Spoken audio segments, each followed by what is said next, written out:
नमस्कार दोस्तों, शौर्य क्लासेस में आपका हार्दिक स्वागत है। मैं रजत राठौर फिर से आपके लिए एक और वीडियो के साथ आया हूं और आज हम इस वीडियो के अंदर पढ़ेंगे हम बाकी सारी ये लगा लो इस वीडियो के अंदर हमारा ये चैप्टर फिनिश हो जाएगा। This is the final video of this chapter और आपको अगर ये चैप्टर कम्प्लीटली समझना है तो आप मेरी रेस्ट ऑफ द पार्ट ज़रूर देखें। आपको बहुत अच्छा लगेगा, क्लियरली समझ में आएगा क्योंकि मैंने इसको 5 पार्ट्स के अंदर समझाया है, तो जिससे कि आप ज़्यादा बोर भी ना हो और आराम से इसको समझ भी लें। तो आइए हम शुरू करते हैं last video of this chapter. कुछ टॉपिक्स रह गए हैं इसमें, जैसे कि अटेनेबल और अनअटेनेबल कॉम्बिनेशंस। हमने लास्ट क्लासेस के अंदर पढ़ा था अपॉर्चुनिटी कॉस्ट, उसकी टेबल्स के बारे में समझा था, फिर उसको कर्व के बारे में कि कर्व कैसे बनते हैं, कि कर्व डाउनवर्ड स्लोप क्यों होता है, कर्व क्यों होता है, वो सारी चीज़ें हमने पढ़ी थी। ये सब की सब आप पिछली वीडियो के अंदर आराम से देख सकते हैं। अब बात करते हैं हम अटेनेबल की, है ना। Attainable combinations. अटेनेबल कॉम्बिनेशंस का मतलब क्या होता है? अटेनेबल कॉम्बिनेशंस का मतलब होता है, या आप जैसे अभी डायग्राम देख रहे हैं, इसके अंदर हमने लास्ट क्लास में यही समझा था कि ये जो कर्व है इसमें ए बी सी डी ये जो पॉइंट्स हैं ये मैक्सिमम यूटिलाइजेशन ऑफ रिसोर्सेज के पॉइंट्स हैं। मतलब इस लाइन पर हमारे को क्या हो रहा है, मैक्सिमम यूटिलाइजेशन मिल रही है, ठीक है ना। अगर हम जाते हैं ई पॉइंट पे तो ये क्या है हमारा, ये है हमारा कोई ना कोई मतलब अंडर रिसोर्सेज है। हमारे रिसोर्सेज जो है फुली यूटिलाइज नहीं हो रहे, हमारे कहीं ना कहीं रिसोर्सेज रखे हुए हैं, वेस्ट। आप वेस्ट भी नहीं कह सकते उसके, मतलब वो रखे हुए हैं। जिस तरीके से हो सकता है किसी के पेरेंट्स की फैक्ट्री हो, किसी के फादर की फैक्ट्री हो, और उसके अंदर आप देखते होंगे कि कभी कभार पापा जो हैं ज़्यादा मटेरियल मंगवा लेते हैं, तो वो क्या करते हैं, जितना अपने को डिमांड आती है उस हिसाब से बनाते हैं और बाकी को रख देते हैं, है ना। सारा नहीं बनाते हैं, कभी कभार हो जाता है ना ऐसा। तो ये वही सिचुएशन है कि हमने रिसोर्सेज हमारे पास है, हमने मंगवा तो लिए पर हमने उसको यूटिलाइज़ अभी नहीं करे, मतलब फुल्ली यूटिलाइज हमारे रिसोर्सेज नहीं हुए। तो ये जो एफ पॉइंट है ये क्या है, अटेनेबल है, कि हम इसको कंसिडर कर सकते हैं, ये अटेनेबल है, पर फुली यूटिलाइजेशन ऑफ रिसोर्सेज नहीं है। देखो यही बात इसमें लिखी हुई है। तो attainable combination it refers to those combination at which economy can operate, there can be 2 attainable options. मतलब वो कह रहा है कि इस ऑप्शंस को, इस वाले ऑप्शन को, ये जो पॉइंट है ई, इस वाले ऑप्शन को हम अडॉप्ट या ऑपरेट कर सकते हैं, हमारे हाथ में है। ऐसा नहीं हमारे हाथ से बाहर है, या हमारे हाथ में है। इसमें 2 पार्ट हैं। पहला ऑप्टिमम यूटिलाइजेशन ऑफ रिसोर्सेज, पहला जो हमने अभी कर पढ़ा था ना, उसमें A B point, A B C D points थे, है ना। तो वही चीज़ इसको बोल रहा है कि यहाँ पर जो है ऑप्टिमम यूटिलाइजेशन ऑफ रिसोर्सेज हमारा है। If the resources are used in the best possible manner then economy will operate at an point A B C D, है ना। तो ए बी सी डी मैंने आपको अभी बताया था कि ए बी सी डी पर हमारी जो इकोनॉमी है कैसी रहेगी, हमारी बिल्कुल ही एकदम ऑप्टिमम यूटिलाइजेशन पे रहेगी। वहीं सेकंड पॉइंट पे बोलता है इनसफिशिएंट, जो अभी हमने पॉइंट पढ़ा था ना ई, तो उसी की बात कर रहा है। तो production can fall short of its capabilities, जो इसकी कैपेबिलिटी है उस पे से प्रोडक्शन जो है कम निकली है। मतलब मान लो कि 6 बटर निकलने थे, निकले 5 है ना।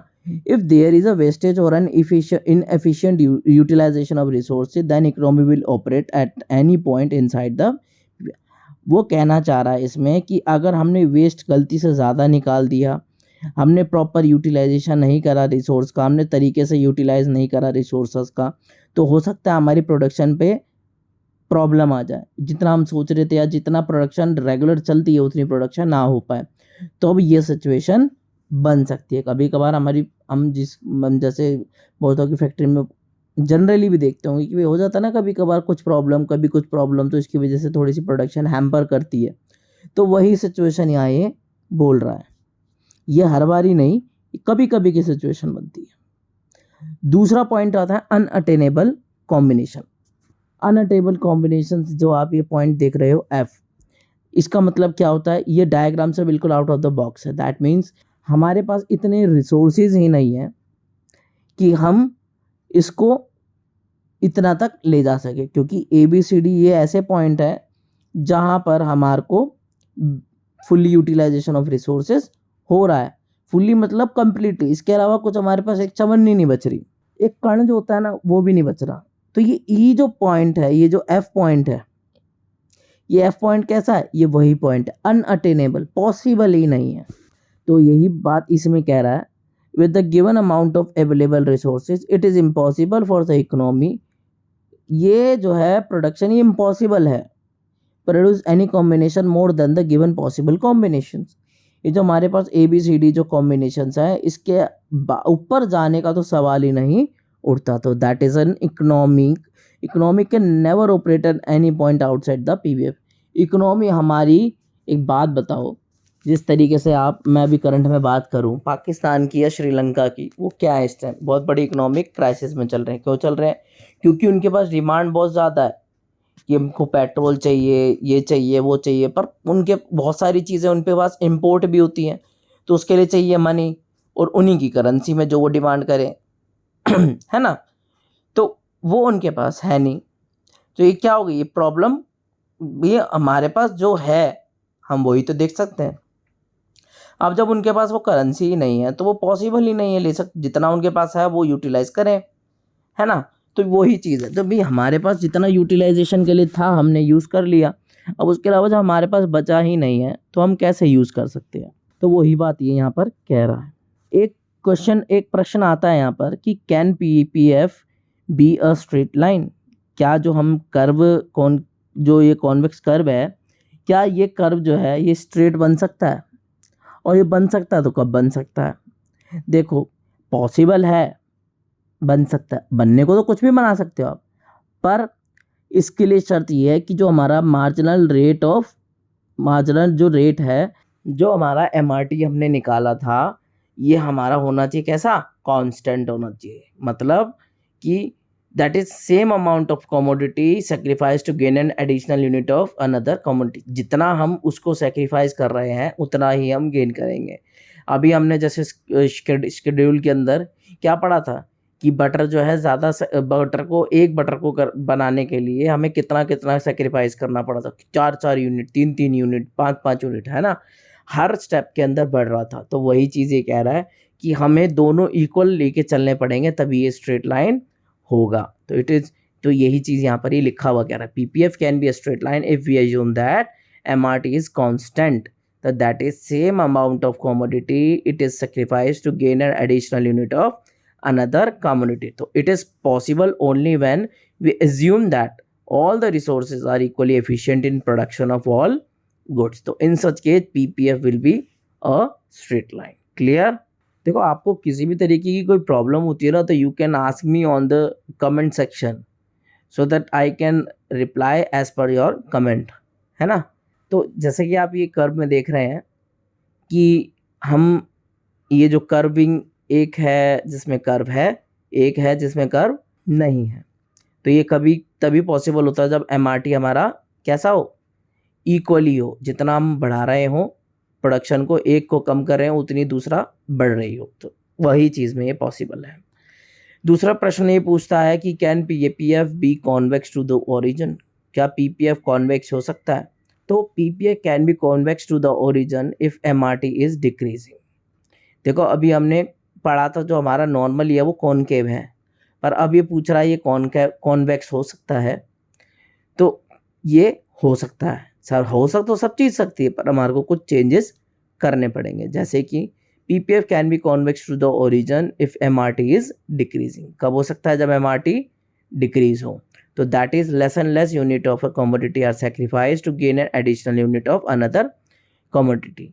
ये बोल रहा है कि कम से कम हमारे को यूनिट जो है सेक्रीफाइस करनी पड़े एक एडिशनल यूनिट को गेन करने के लिए, तभी ये चीज़ पॉसिबल हो सकती है। ठीक है, बात करें हम पीपीएफ एंड अपॉर्चुनिटी कॉस्ट की। इन दोनों के विषय में बात करते हैं। अपॉर्चुनिटी कॉस्ट क्या था, ये क्या था, alternative that must be given up to produce that product. किसी पर्टिकुलर प्रोडक्ट को प्रोड्यूस करने के लिए हमारे को क्या ऑल्टरनेटिव, क्या चीज़ को सेक्रीफाइस करना पड़ रहा है, वो चीज़ होती थी। The opportunity cost of producing more butter is fewer guns.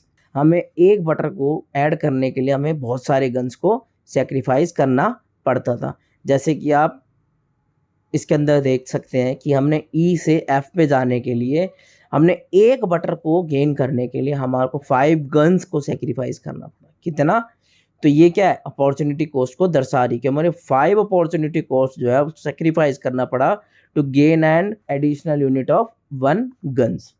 तो यही चीज़ वो ये बता रहा है। ठीक है, चेंज इन पीपीएफ, अगर हम कुछ चेंज करते हैं पीपीएफ के अंदर तो चेंज इन पीपीएफ क्या इंडिकेट करता है, either an increase on and decrease in the production capacity of the economy. यही तो डिनोट करता है वो कि या तो हमारी इकोनॉमी में कैपेसिटी का बढ़ना होगा या फिर कम होना होगा। तो change in PPF can B of 2 type, ये 2 तरीके की हो सकती है, या तो shift in rightward, shift in leftward. Shift in PPF it can shift rightward और लेफ्टवर्ड। तो राइटवर्ड शिफ्ट जो होता है पीपीएफ के अंदर ये कब होता है, when there is a advancement of technology, जब हमारे पास एडवांसमेंट आ जाती है टेक्नोलॉजी, ये पॉसिबल तभी है। ये देखो ऐसे वाला हमारा जो कर्व है कॉनकेव, ये राइटवर्ड शिफ्ट पी से P1 तभी हो सकता है जब when there is a growth of resources and technological upgradation of both guns and butter। ये टेक्नोलॉजिकल एडवांसमेंट होगी तभी हमारी ये एक तरीके की इम्प्रूवमेंट होती है। ठीक है, तो resources in respect to both the goods that PPF will shift to the right from example if there is an increase in resources for production of butter and guns we can produce more of both the goods. तो in such case PPF will shift to the rightward. ये तभी possible हो सकता है जब PPF rightward कभी shift हो सकता है अगर हम एक एग्जांपल की बात करें तो अगर हम बढ़ाते हैं रिसोर्सेज को बटर को प्रोड्यूस करने के लिए और guns we can produce more of both the goods, हम दोनों को ही बढ़ा रहे हैं, जितना वो बढ़ा रहे हैं उसी के रेशो में हम गन्स को भी बढ़ा रहे हैं, तभी ये पॉसिबल हो सकता है। ठीक है ना। और लेफ्टवर्ड शिफ्ट हो तो when there is a technological degradation, जब टेक्नोलॉजी के अंदर गिरावट आए तब ये लेफ्टवर्ड शिफ्ट में हो जाता है। ठीक है, जैसे कि एग्जांपल की बात करें तो मान लो अर्थक्वेक आ गया जिससे रिड्यूस हो गई हमारी प्रोडक्शन कैपेसिटी, जिसकी वजह से हमारा शिफ्ट आ गया लेफ्टवर्ड में। ठीक है ना, कोई नेचुरल कैलेमिटी हो गई या कुछ भी चीज़ हो सकती है जिसकी वजह से हम काम नहीं कर पाए या प्रोडक्शन नहीं हो पाई, तो जिसकी वजह से हम क्या हो जाएंगे, लेफ्टवर्ड में शिफ्ट हो जाएंगे, तो P2 P1 हो जाएंगे। ठीक है, अब बात करते हैं रोटेशन ऑफ पीपीएफ की। ये रोटेशन कब हो सकती है पीपीएफ की, जब चेंज होगा हमारे प्रोडक्टिव कैपेसिटी के अंदर। किसकी रेस्पेक्ट में, only one goods the rotation can be either for the commodity on the X axis for commodity and Y axis, मतलब एक ही साइड का रोटेशन होना, दूसरी साइड सेम। पहली बात करें हम रोटेशन एक्स की, ये देखो ये ऐसे बात कर रहा है कि खाली एक साइड का हमारे को राइटवर्ड और लेफ्टवर्ड शिफ्ट होना और दूसरी साइड कांस्टेंट रहना, तो वही चीज़ की ये बात कर रहे हैं। अगर हम बात करें एक्स एक्सिस पे, अगर एक्स एक्सिस पे हम रोटेशन करते हैं तो there is a technological improvement होगी और an increase in resources for production of the commodity. तो हमारी क्या होगी, तब कब होएगा, जब हमारी टेक्नोलॉजी और रिसोर्सेज दोनों ही इम्प्रूव या इंक्रीज होंगे। ठीक है ना, तब ये शिफ्ट बढ़ाएगा ए बी से ए सी पे, ए बी से ए सी पर। ठीक है, अब डिग्रेडेशन होगा और रिसोर्सेज भी कम होंगे तो क्या आएगा, ये ए बी से ए डी पर। वही बात करें वाई एक्सिस की, तो वाई एक्सिस में क्या है, टेक्नोलॉजिकल इम्प्रूवमेंट होगी जिसकी वजह से इंक्रीमेंट आएगा ए बी से सी बी पर, और डिग्रेडेशन होगी टेक्नोलॉजी की और प्रोडक्शन भी कम होगी तो ए बी से डी बी पर। ठीक है, ओवरव्यू बात करें हम पीपीएफ की तो ये वाला पॉइंट है, ई वाला अटेनेबल अनअटेनेबल, डी वाला पॉइंट है अंडर यूटिलाइजेशन। अंडर यूटिलाइजेशन कब होता है, या तो हमारी प्रोडक्शन कम निकली हो, हमारा वेस्ट ज़्यादा निकला हो, या फिर कोई टेक्नोलॉजिकल इशू हुआ हो। ये हमारा होता है सबसे बेस्ट एबीसी वाला, सबसे मतलब जहाँ पर हमारी बेस्ट पॉसिबल आउटकम्स आए हैं, इससे ऊपर कुछ नहीं आ सकता, बेस्ट यूटिलाइजेशन ऑफ रिसोर्सेज हमारा हुआ है। राइटवर्ड शिफ्ट तभी हो सकता है किसी भी केस के अंदर जब हमारे पास टेक्नोलॉजिकल एडवांसमेंट्स आ गई हो या फिर रिसोर्सेज को बढ़ गए हो, जितना वो निकल रहा हो दोनों ही उतना ही निकल रहे हो। लेफ्टवर्ड तब शिफ्ट आता है जब डिग्रेडेशन हो रही हो टेक्नोलॉजी की या फिर रिसोर्सेज भी कम हो गए हो हर चीज़ में। ठीक है, कह रहा है पीपीएफ स्लोप डाउनवर्ड तब as an increase in production of one good require decrease in production of another good. Downward तभी स्लोप होता है जब एक को बढ़ाते हैं और दूसरे को गिराते हैं। ठीक है ना, PPF is concave shape due to increasing MRT. MRT की वजह से ही हमारा ये इंक्रीजिंग रेशो आ रहा है। तो PPF show transfer of one good into another not physically but by diverting resources from one use to another. ये पीपीएफ जो है, ये जो देख रहे हो, ये इसी वजह से आ रहा है क्योंकि हम अपनी जो गन्स में लगाई हुई जो रिसोर्सेज है उसको बटर के अंदर इस्तेमाल कर रहे हैं। तो PPF show the maximum available for possibilities. The exact point of operating depend on how well the resources of the economy is use. हम किस तरीके से इकोनॉमी में रिसोर्सेज को इस्तेमाल कर रहे हैं। तो ए बी सी हमारा जो पॉइंट है इस पे फुल्ली एंड एफिशिएंटली यूटिलाइज हो रहा है। If the economy operate at any point inside, अगर इनसाइड में हो रही है तो ये एफिशिएंटली यूज नहीं हो रहा है हमारे resources. Economy can not operate at any point outside PPF, और इसके बाहर जो ये बोला था ये अनअटेनेबल पॉइंट है, इस ये पॉसिबल ही नहीं है। What shifting PPF from PP to पीपी1 मीन्स दैट, ये मैंने पॉइंट बता दिया था क्लियर, और ये भी पॉइंट आपको क्लियर कर दिया। तो हमारा जो है चैप्टर जो है ख़त्म हो गया है। इसके बाद अब हम नेक्स्ट चैप्टर को स्टार्ट करेंगे। ये सरप्राइज़ है कि हम नेक्स्ट चैप्टर कौन सा स्टार्ट करेंगे। ठीक है, तो मैंने फर्स्ट चैप्टर आपको कंप्लीट करा दिया है। किसी भी तरीके की कोई क्वेरी होती है, कोई भी दिक्कत, कोई भी प्रॉब्लम होती है तो प्लीज़ प्लीज़ प्लीज़ मुझे कमेंट सेक्शन में ज़रूर बताएं, मैं आपका ज़रूर रिवर्ट करूँगा। ठीक है, ऐसे ही वीडियोस को फर्दर पाने के लिए, अपलोड करवाने के लिए प्लीज़ लाइक, शेयर और सब्सक्राइब ज़रूर करें। नमस्कार।